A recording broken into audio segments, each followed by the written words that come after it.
we'll soon change that. I'd like to welcome all of you to Top Thrill Paddlewheel, taking you from 0 to 3 miles per hour in just about 60 seconds. Ooh, feel that rush. Yeah. I need a puke bag. All right, I'd also like to introduce myself. Hey, Quint. Ryan, I'm Sam. Nice to meet you. Sit over here on this side so we can see you. That's a funny one. I'm Captain Sam, and another hearty welcome to our little 3-hour tour. Hey, but tell you what, folks, if we have fun with it today and laugh at things that aren't even that funny, it'll seem more like, I don't know, 7 minutes. Okay? So, for example, if you think it's funny that Captain Keith over there likes to wear women's clothing, you can laugh at that. We need to have a couple safety instructions first. These life vests on top here are actually not for you, they're for the boat, okay? So please buckle up. Safety first, everybody. So there's no serious moments here on Paddlewheel Excursions. And so begins our little sightseeing adventure. Out here to your right is the home of Camp Snoopy, with 8 thrilling kiddie rides, including a camp bus that goes absolutely nowhere. That's so cute. There's also some little airplanes, which makes kids think they're flying by going in random circles. Sorry, I had a rough childhood.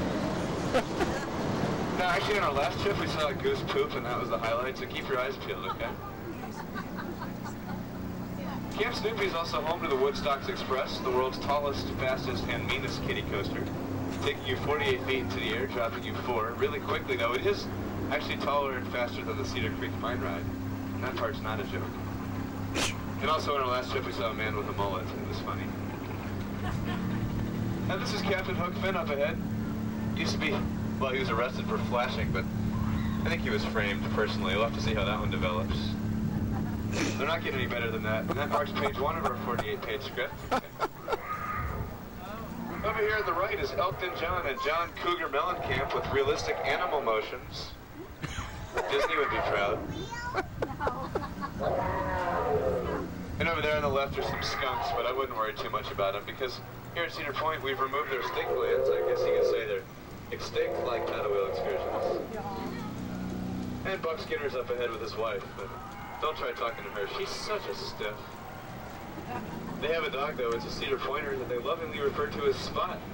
Because as of now, he's been in the same spot for 40 years. Buck, how's the price of fur today? I was just curious. I was thinking about buying some. Price of fur is real good. Oh, that's excellent. It is. Sandfields in McGee and Utah River. Not again, are they? All right, thanks, Buck. All right, folks, I apologize about this, but we're headed right for trouble, and I'm going to give you a little bit of background history.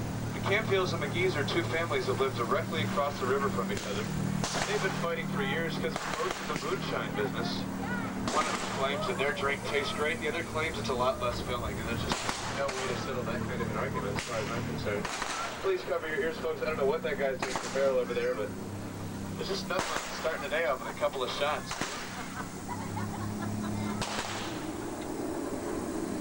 Over there's Bucky the Beaver. Bucky's been gnawing at that tree for 40 years, has not yet knocked it over, but if he knocks it over today, I'd like a screaming round of applause for Bucky. Way to go, Bucky. Thanks, Bucky. Go ahead and reset for the next group. On your right is the little town of Seville. You'll see some ponies up ahead.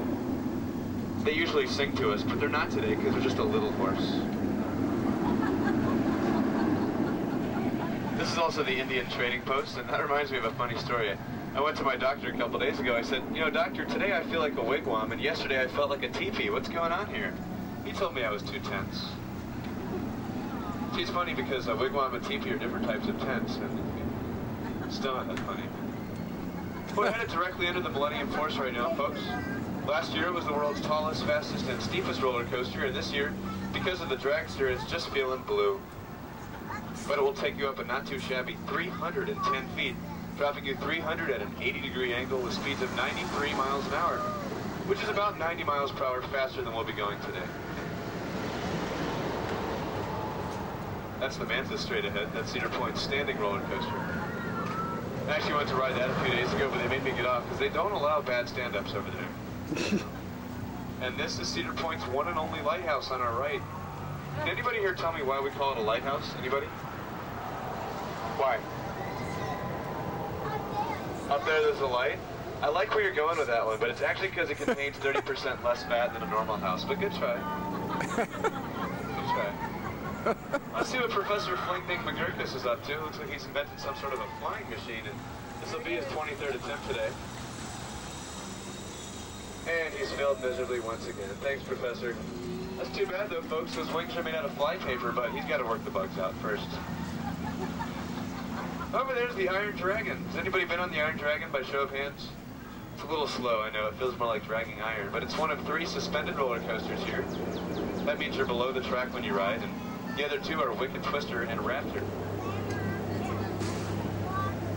Now, you'll see some gravel on your left. That's where the new Starbucks is coming. They just keep popping up everywhere, don't they? And if you look over there, you'll see a lot of people waiting in line. You know what they're waiting for, don't you? Paddlewheel Excursions, actually. The line really picked up. And yes, there went the dragster, folks. 0 to 120 in just under 4 seconds. Reaching a height of 420 feet. It's more than twice the Magnum XL 200. Has anybody been on the dragster today? Anybody planning on doing the dragster today? No? This crowd doesn't usually attract the dragster type. Over there on your left is Russell Rusty Steele in his scrap metal business. He used to be in the Orange Juice Company, but he got canned because he couldn't concentrate. But he's actually working on a new drink. It's going to be a swine cooler. Can you believe how fast 3 hours has gone? Because we're coming up already on dock number 1 and dock number 2 of our 2 docks here at Cedar Point. I guess you could say we have our very own paradox, like Jumbo Shrimp or popular Paddlewheel Excursions. But I would like to tell you though, folks, of all the groups I've had, every single one of them, you guys have by far been the most recent. Absolutely. Absolutely. And we're going to be feeling a few bumps up ahead. That's just peer pressure. Nothing to worry about. Oh, we thought it was the driver. The jerk behind the wheel. We'd like to remind you can pick up your Captain Sam action figures on the way out. Okay. You push a button, they tell you a bad joke, and you want to throw them away. Captain Gill, he's going to be docking us. Captain Gill is outstanding, though, isn't he, folks?